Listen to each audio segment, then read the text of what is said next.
It's been recently, it was International Women's Day, and we had Mothering Sunday last Sunday. So I would like to reflect on the story in Genesis chapter 2, uh, and about the beginnings of the relationship between men and women and what went wrong, and about some sayings of Jesus in Matthew chapter 5. Um, Rabbie Burns, the Scottish bard, about 250 years ago, wrote this in a very well-known poem of his. While Europe's eye is fixed on mighty things, the fate of empires and the fall of kings, while quacks of state must each produce his plan, and even children lisp the rights of man. Amid this mighty fuss, let me mention, the rights of woman merit some attention. Well, Burns was a man before his time. Despite his reputation, he was actually very faithful to his wife, with whom he had many children. But he recognized women as his equals, and he describes woman as nature's noblest work. He enumerates three rights of women: the right to protection, the right to decorum, which is respectful treatment, and the right to admiration. And these are each in three stanzas of his poem. And he concludes with these words sung in praise of women. But truce with kings and truce with constitutions, with bloody armaments and revolutions, let majesty your first attention summon. Ah, Saira, the majesty of woman. Now, the second creation story we find in Genesis 2 is often assumed to be about the creation of Adam and Eve, but actually, Adam is not a name, but a generic term for humanity, literally meaning earthlings. And even the word human in English is derived from humus, which is the chief constituent of soil. So I'm going to read an excerpt from the story, but change the word Adam, usually translated as the man, to the human. Then the Lord God said, "It's not good that the human should be alone. I will make him a helper and his partner, as his partner." So out of the ground, out of the soil, that is, the Lord God formed every animal of the field and every bird of the air and brought them to the man, to the human being, to see what he would call them. And whatever the human being called each living creature, that was its name. The human gave names to all cattle and to all birds of the air and to every animal of the field. But for the human there was not found a helper as his partner. So the Lord God caused a deep sleep to fall upon the human being, and he slept. And God, that is, he took one of his ribs and closed up its place with flesh. And the rib that the Lord God had taken from the human being, he made into a woman. And he brought her to the human being. And then, for the first time, the man said, "This at last is bone of my bones and flesh of my flesh. This one shall be called woman, for out of man this one was taken."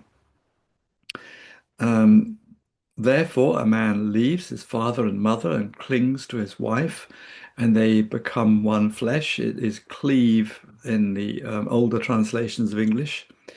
And the man and his wife were both naked and they were not ashamed.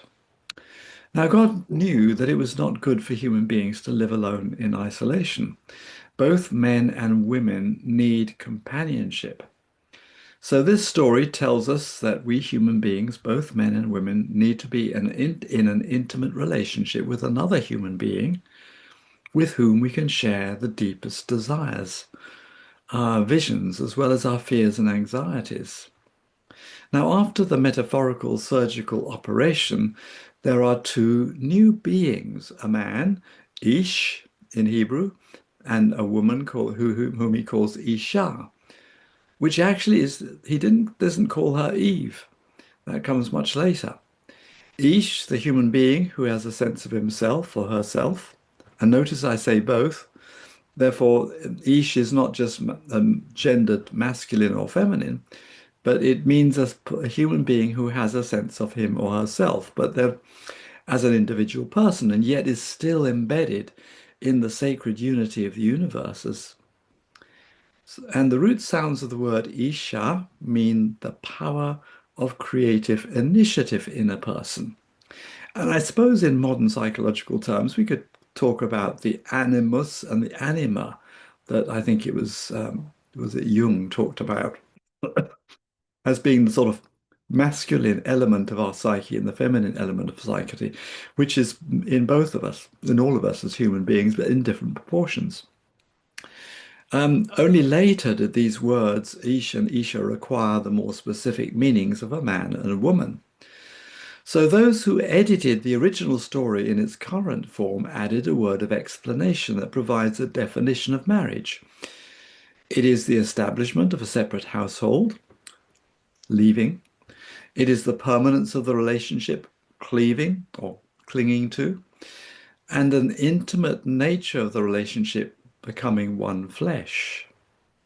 Hence, separation is tantamount to divorce. Doesn't matter whether there's been a legal divorce or not. And the advice given to some women who are abused by their husbands to separate but not to divorce, for example, and it's given by well-meaning Christians, is actually a complete contradiction because God is not concerned to keep families together just with the sort of legal shell and to keep people who are unhappily married together. Now, you might want to reflect on the enormous damage done to women by well-meaning Christians who interpret this verse to mean that divorce is a sin, and therefore that the woman should endure an abusive relationship or unhappy marriage rather than divorce her husband. But as we all know, many men do not have a healthy relationship with women. And women are abused in many different ways. And of course, this is being very much influenced by well, the young men are being influenced by influencers who push a very abusive type of relationship with women. The reason for that we'll see. Or if not abused, then of course we don't treat them with respect, nor do we see them for who they really are. So the power, therefore, of creative initiative is not recognized and not rewarded. And I mean financially either. So adequately rewarded anyway. So occasionally it is women who, I know it is occasionally that women control and abuse their partners as well, but I think these are women who've often been abused themselves. So something's very wrong with the very way we relate to each other as men and women in society. What has gone wrong and why? Well, we find some clues in the way that the human story being untold in this passage I've just read. It unfolds in chapter 3 with the next chapter, and it has something to do with eating the fruit of the tree representing the knowledge of good and evil. Again, we're talking about a metaphorical story rather than a literal history, a story which is therefore a myth in the technical sense of the word, a story that helps us to understand and reflect on and give some meaning to our experience of life. Anyway, the knowledge of the tree, the tree of the knowledge of good and evil, was the only one in the Garden of Eden that they were forbidden to eat. The fruit of it, therefore. This has got nothing to do with sexual temptation and what happened with the snake and all the rest of it. That doesn't represent Satan, actually. It represents the sort of twisted, inward-looking type of psyche. But with the desire to know everything that we know, we want to know everything that can possibly be known. Which is what the idiom of knowledge of good and evil means in the ancient Hebrew. To know, therefore, as only God can know, to know without limits, without a boundary.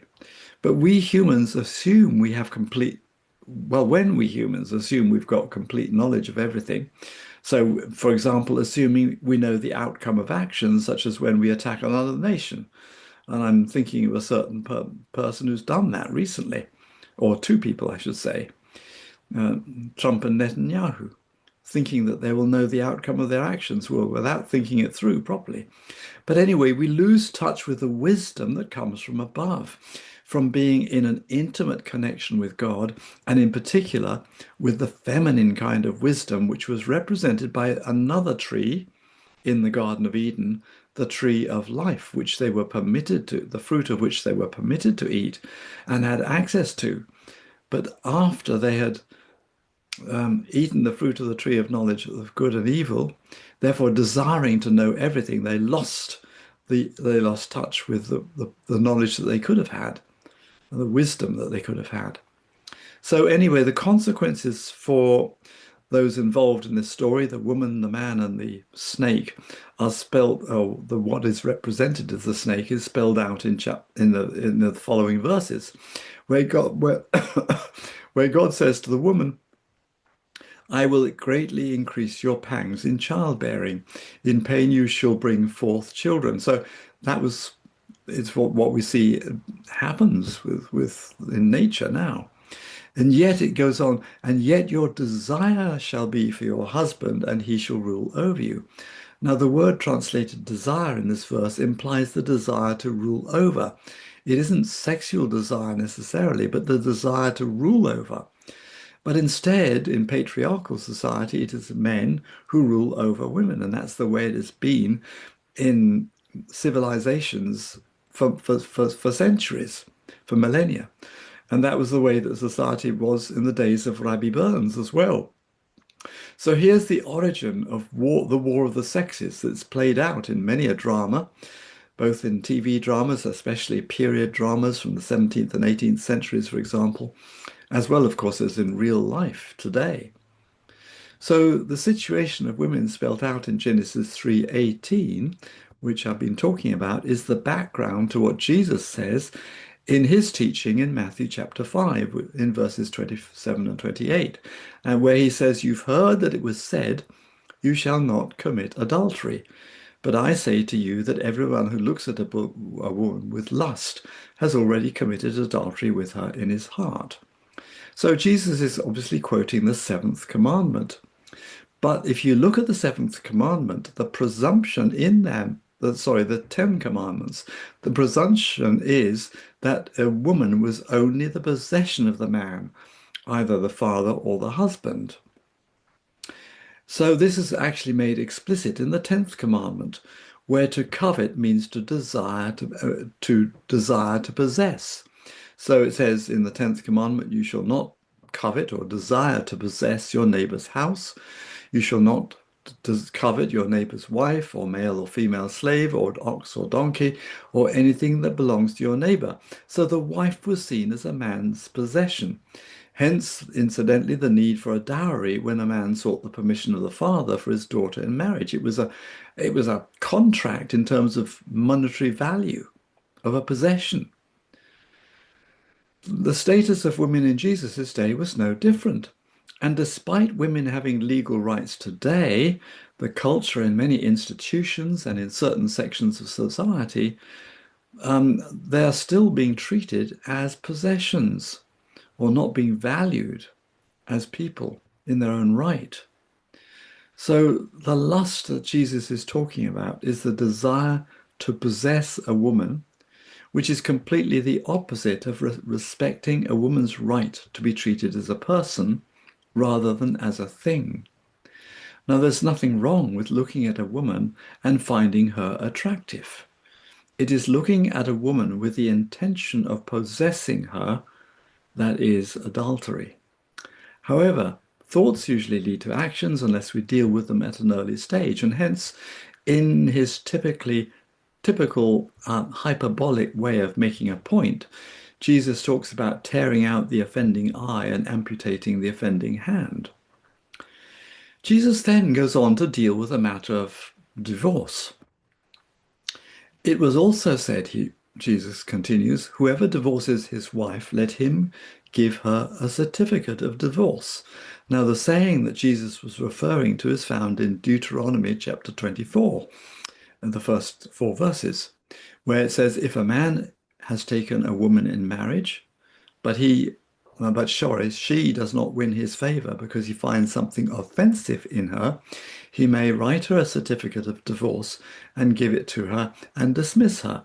Now that, of course, is a typical patriarchal thing to do. But in Jesus' day, there was a debate between conservatives and liberals, liberal Jews about how to interpret the meaning of something offensive, which is given as the grounds for a man giving his wife a certificate of divorce. And incidentally, the certificate of divorce would mean that she was actually free to remarry. That was the point of it. Now, conservatives thought it referred strictly to unfaithfulness. Liberals thought it could mean anything, any misconduct that was distasteful to the husband. Now, in the Jewish understanding of the period, a man could only be guilty of adultery against another married man because it was treated as a theft of his property. But if a woman left her husband for whatever reason, she was guilty of adultery against her husband. And this view was so deeply embedded in the thought of the day that neither the Greek nor the Aramaic languages had the vocabulary to say that when a man left his wife for another, it was an act of adultery against the woman.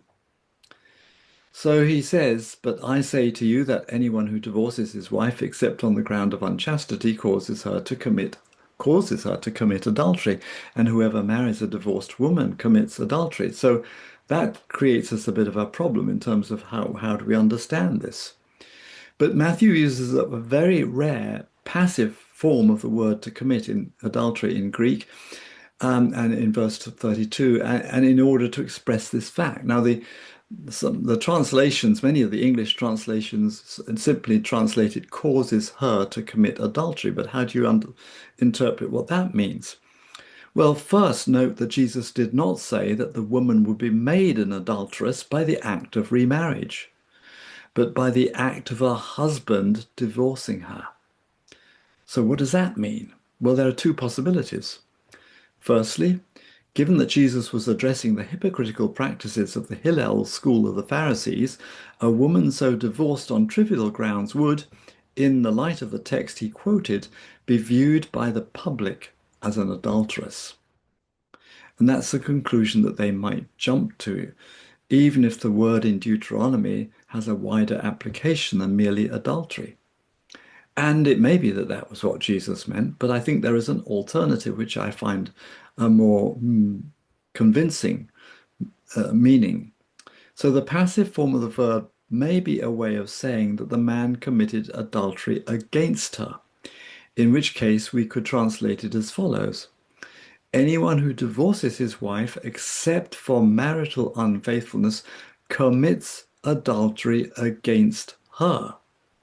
So in other words, the man can only leave his wife if she has already committed adultery. But if he leaves his wife for another, the assumption he's going to do that in order to marry another, then he commits adultery against her.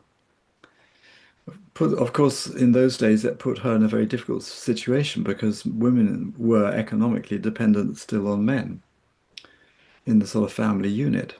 Now, it's interesting to note that this is precisely the wording we find in the parallel passage in Mark's Gospel, which is the earliest Gospel, where it says, anyone who divorces his wife and marries another woman, or in order to marry another woman, commits adultery against her.